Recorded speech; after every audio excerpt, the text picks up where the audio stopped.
guys, we are in the shop today fixing up my 1985 Toyota 4Runner because we have to get this thing ready to take it for one last drive. By one last drive, I mean one last drive for a few months because I completely blew out my right knee. We got ACL, MCL, both meniscus. It is completely destroyed, and before I go in for surgery here in just 4 days, I want to get this thing fixed up, drive a manual transmission for the last time for probably quite a few months, which really sucks because I love all my old trucks and they're all manual transmissions. So unfortunately, I'm probably gonna be out of commission for driving them for a little while. So we're gonna be working on this today. It blew an intake manifold last time we were out, the gasket. We sprayed coolant everywhere, and we need to tear this thing apart and fix it up so that we can take it out, wheel it a little bit, maybe just take it to Easter Jeep Safari and see all our friends, see all the people, because come Wednesday, 2 o'clock, I'm gonna be done. So first thing we have to do here is pull the entire intake manifold off. I think that's the problem here,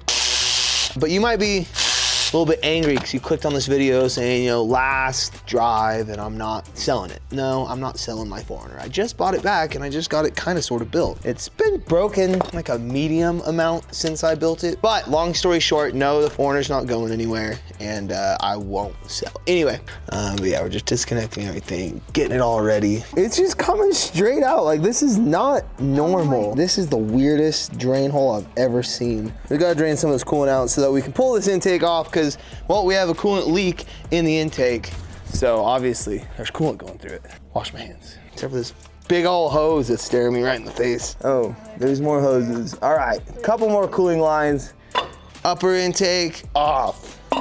Hopefully find this leak. Maybe we can see it now. Now that we have the upper intake off, we're gonna move most of this wiring out of our way. Thought about just pulling everything off as a conglomerate.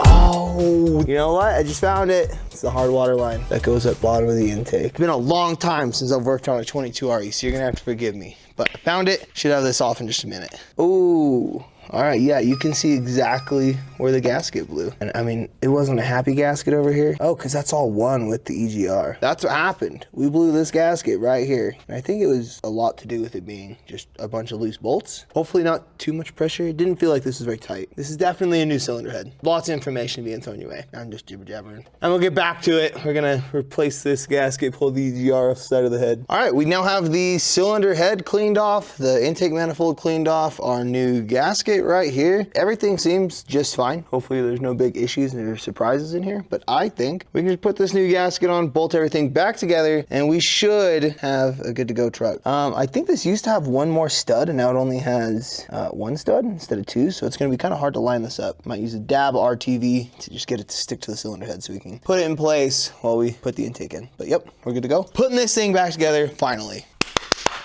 Do it. Hands in the air like you just don't care. I was inspired by Jennifer, my wife. Oh boy, let's see if we can not screw this up. Oh, and all right, we got the gasket in place. Cool, now we button all this up, put the intake manifold all back together, airbox, all the stuff, all the things, see if it runs, and also see if it holds coolant within it, because we need that to stay cool. So I wanna go to Easter Jeep Safari because I'm having FOMO. I was like totally cool with not going, and I saw a bunch of people, they were having fun over there, and I was like, man. So now we're going to Easter Jeep Safari just for a day. We're gonna have one last little drive.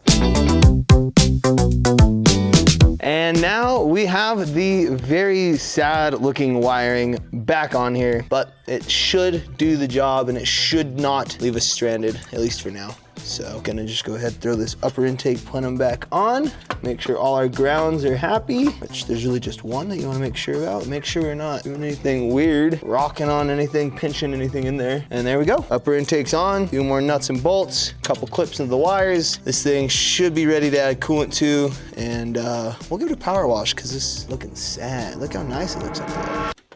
Some days it feels like a never-ending battle buying car parts for this thing because I just seem to break everything. And that's where today's video sponsor, Coopert, comes into play. Coopert is a free extension designed to help consumers save money while shopping online. It supports a ton of browsers such as Chrome, Edge, Safari, Firefox, and many more. With nearly 6 million active users on desktop and over 3 million active users on mobile, Coopert serves over 200,000 merchants globally. Now, Coopert offers 3 core services: The first of which is automatic coupon testing. Now this means when you reach the checkout page, Coopert automatically goes through and tests all the available coupons to give you the best discount that applies for your purchase. The next of which is cashback rewards. Now this means on your homepage or shopping cart page, Coopert provides cashback offers. Activating this feature before checkout will ensure a portion of the commission goes back to your account. You can withdraw this cashback via PayPal, gift card, or bank card. The last and final core service is the price comparison service. Now this means as you browse for stuff on the internet, whether it's car parts, beauty products, or anything else you might be shopping for online, I know you men take your beauty seriously. Coopert displays pricing information from other platforms and retailers, which ultimately helps you make informed purchasing decisions. So if you're like me and you can always use a few extra dollars in your pocket,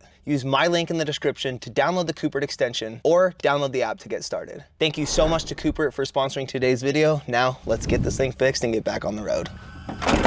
So because we had the upper radiator hose off and it was sad looking, we got a new one for a whole $12. You know, sometimes it's the cheap things that just make you feel a little bit better about going out into the middle of nowhere with minimal tools and having a good time. For me, ooh, I'm not liking this. Let's twist it around. I know I had to modify this one slightly because I have the intake going this way instead of the other way because, well, rock crawler things and I cut everything out and there wasn't any room for the other one. So we'll make sure everything clears. Once everything clears, we'll tighten down all our radiator hoses and should be good to go, just like that. So get everything tight, make sure there's no blockage, and put some coolant in this thing and see if it holds coolant down. And maybe we can go rock crawling in Moab, which surprisingly enough, I've never been rock crawling in Moab. I've been to Moab, I've been wheeling in Moab, but I've never had like a rock crawler out in Moab. So should be fun. We're gonna try not to break anything. We have one angry jump box because it's hooked up and the battery is dead. But here in New Mexico, we're just about past frost season, so I'm just gonna put water in it until we know that we have fixed all the coolant leaks. So we fill it up with water and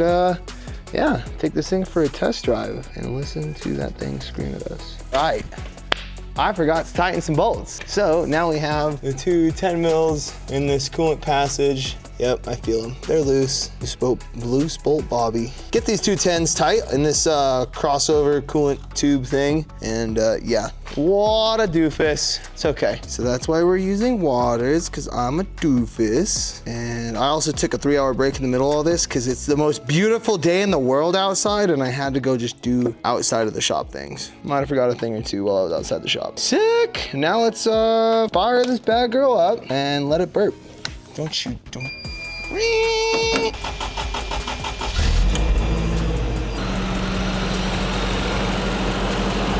Sounds good so far.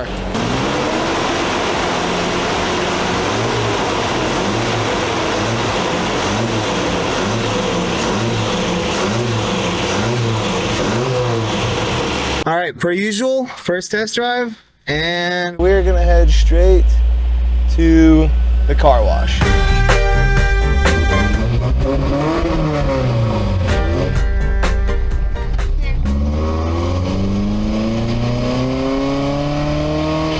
And yeah, that's actually how far we are from the car wash from the shop.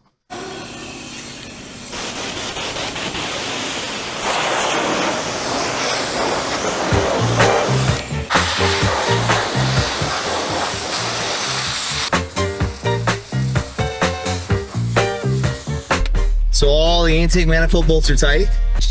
I am sure. We have a couple waters, we have our dogs, we got a jumper pack, we got some tools. Let's go rock crawling.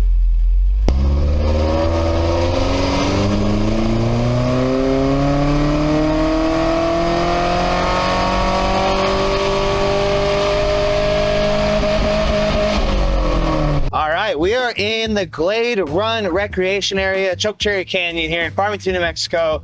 There was a ton of people at the entrance, and as we get in here, it does seem like there's a ton of people out. It is summertime and it is warm. We're out here, we're doing it. So truck's running good. We've now driven 10 miles, 15 miles, no issues, no cooling issues, no leaks. So we're gonna take it up into the hills, put it in 4 low, crawl over some big rocks, let the dogs run, and have a good rest of our evening. It's already 6 p.m., but I guess that's the best part about summer, is it's 6 p.m. and we can still film and go rock crawling. So let's go find a heart trail. So we're here on Onyx, and no, this is not sponsored, but we're gonna go ahead and take Snoopy Trail. I've never been down it, and usually I have rigs that are on much smaller tires without lockers. So I'm gonna take the opportunity to see what we can do here.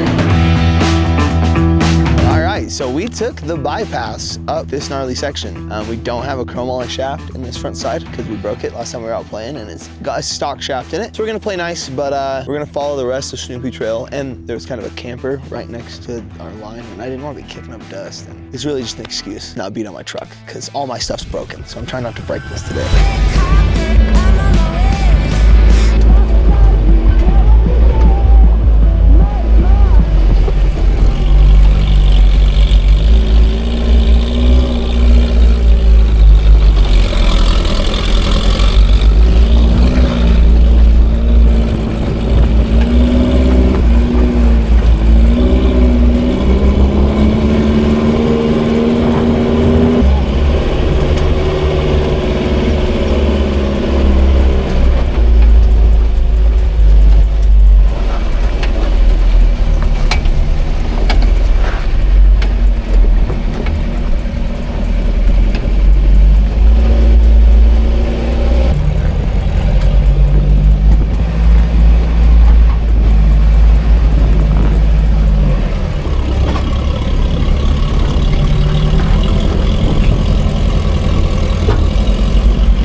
I just love how sticky these New Mexico rocks are.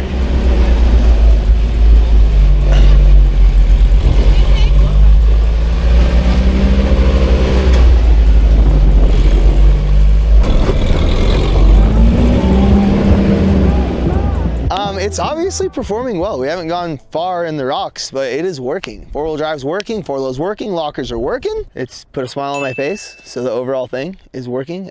These trails out here are gnarly. I cannot wait to get a buggy, like a proper buggy for out here. It's a shame that I'm not gonna be able to drive this truck for like the next 2 months, so Jenna's gonna have to get good at driving it because I wanna come back out and wheel. But yeah, so this is Snoopy. We're supposed to go this way, down a crazy, yeah, so this is the sign for Snoopy. And it says left. To me, left is down here. I'm not sure if we're actually gonna follow it. We're gonna look at the Onyx map, but I think I know a lot of people probably use this. It's a line around here. So anyway, we're gonna just follow right and not go left, because that's gnarly.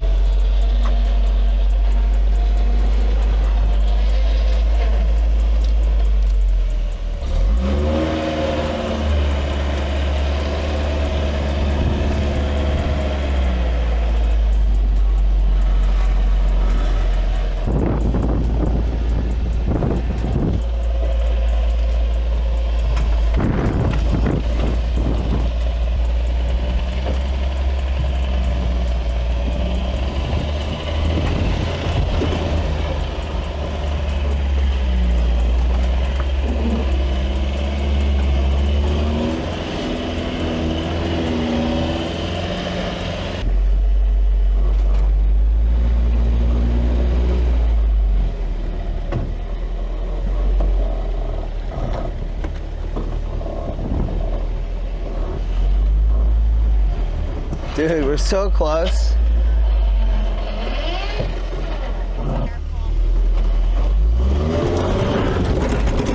Well, I think on that note, dang, she looks good all flexed out here. Yeah, this is looking sassy. I just was trying to get both of those up there and it wasn't working. We needed to let some air out of the tires. I don't have an air compressor with me. We're leaving for Easter Jeep Safari tomorrow, so I'm gonna be nice to this. Just gonna back off this, cruise around some trails, have some fun, and thank you guys for coming back and watching the last drive. We out. Thanks for watching. Thanks for subscribing. Grab yourself a t-shirt. Hit the Patreon if you really, really want to support us, because it really, really does help. And yeah, the 4Runner lives again. She's good to go.